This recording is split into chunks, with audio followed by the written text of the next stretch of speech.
Hello friends, welcome back to Suragu Kannada logs. ಇವತ್ತು ನಮ್ಮ ಮನೇಲಿ ತುಂಬ ಸಿಂಪಲ್ ಹೆಲ್ತಿ ಅಡುಗೆ ಮಾಡಿದ್ದೀನಿ.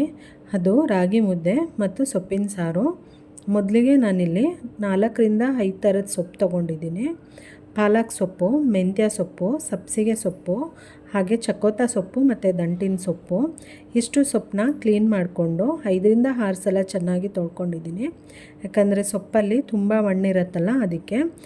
ಹಾಗೆ ಟೊಮೊಟೊ, ಹಸಿಮೆಣಸಿನ್ಕಾಯಿ, ಬೆಳ್ಳುಳ್ಳಿ, ಈರುಳ್ಳಿ, ಕಾಯಿ ತುರಿ, ಕರಿಬೇವು, ಕೊತ್ತಂಬರಿ ಸೊಪ್ಪು ಮತ್ತು ತೊಗರಿಬೇಳೆ, ಹೆಸರುಬೇಳೆ, ಮಸೂರ್ ದಾಲ್ನ ತೊಗೊಂಡಿದ್ದೀನಿ.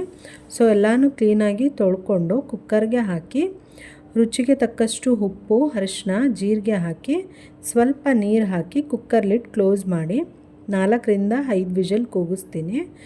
ಮತ್ತು ನಾನು ಇದನ್ನು ಮಿಕ್ಸಿಗೆ ಹಾಕಿ ರುಬ್ಬಲ್ಲ, ಹಾಗೆ ಸೌಟಲ್ಲಿ ಸ್ಮ್ಯಾಶ್ ಮಾಡ್ಕೊಳ್ತೀನಿ. ಇಷ್ಟೇ ಸಿಂಪಲ್ಲು.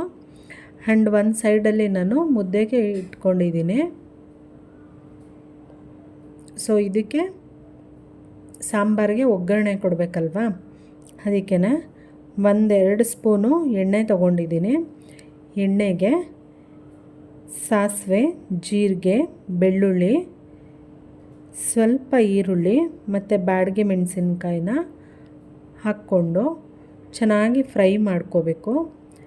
ಚೆನ್ನಾಗಿ ಫ್ರೈ ಮಾಡ್ಕೊಂಡಾದಮೇಲೆ ಸಾರು ಜೊತೆಗೆ ಈ ಒಗ್ಗರಣೆನ ಮಿಕ್ಸ್ ಮಾಡಿಕೊಂಡು ಸಾರನ್ನ ಚೆನ್ನಾಗಿ ಕುದಿಸ್ಕೋಬೇಕು.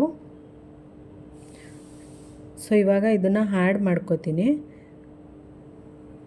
ಮತ್ತು ಸಾರು ಕುದ್ದಿದ್ದಾದಮೇಲೆ ಒಂದು ಸಲ ಸಾಲ್ಟ್ ಕರೆಕ್ಟಾಗಿದೆಯಾ ಅಂತ ಚೆಕ್ ಮಾಡಿ. ಮುದ್ದೆಗೆ ಕುದಿಯೋದಕ್ಕೆ ನೀರು ಇಟ್ಕೊಂಡಿದ್ದೆ, ಹಾಗೆ ರಾಗಿ ಹಿಟ್ಟು ಹಾಕಿ ಅದು ಬೆಂದಿದ್ದಾದಮೇಲೆ ಚೆನ್ನಾಗಿ ತಿರುಗ್ಕೋಬೇಕು. ಹಾಗೆ ಅದಾದಮೇಲೆ ಪ್ಲೇಟ್ನ ಮುಚ್ಚಿ ಮತ್ತೆ ಬೇಯಿಸ್ಕೋಬೇಕು. ಚೆನ್ನಾಗಿ ಬೇಯಿಸಿದ ಮೇಲೆ ಮುದ್ದೆನ ಕಟ್ಕೊಂಡ್ರೆ ಬಿಸಿ ರಾಗಿ ಮುದ್ದೆ ರೆಡಿ ಆಯಿತು. ಇಷ್ಟೇ ಸಿಂಪಲ್ಲು ಮತ್ತು ತುಂಬ ಈಸಿಯಾಗಿರೋ ಮುದ್ದೆ ಮತ್ತು ಬಿಸಿ ಸಾಂಬಾರು, ಸೊಪ್ಪು ಸಾಂಬಾರು. ಈಸಿಯಾಗಿ ರೆಡಿ ಆಯಿತು. ನೀವು ಒಂದು ಸಲ ಟ್ರೈ ಮಾಡಿ, ಕಮೆಂಟ್ ಮಾಡಿ, ಪ್ಲೀಸ್ ಶೇರ್ ಮಾಡಿ. ಹಾಗೆ ಸುರಗು ಕನ್ನಡ ಲಾಗ್ಸ್ ಚಾನಲ್ನ ಸಬ್ಸ್ಕ್ರೈಬ್ ಮಾಡಿ. ಥ್ಯಾಂಕ್ ಯು ನನ್ನ ವಿಡಿಯೋ ನೋಡಿ ಸಪೋರ್ಟ್ ಮಾಡ್ತಾ ಇರೋದಕ್ಕೆ.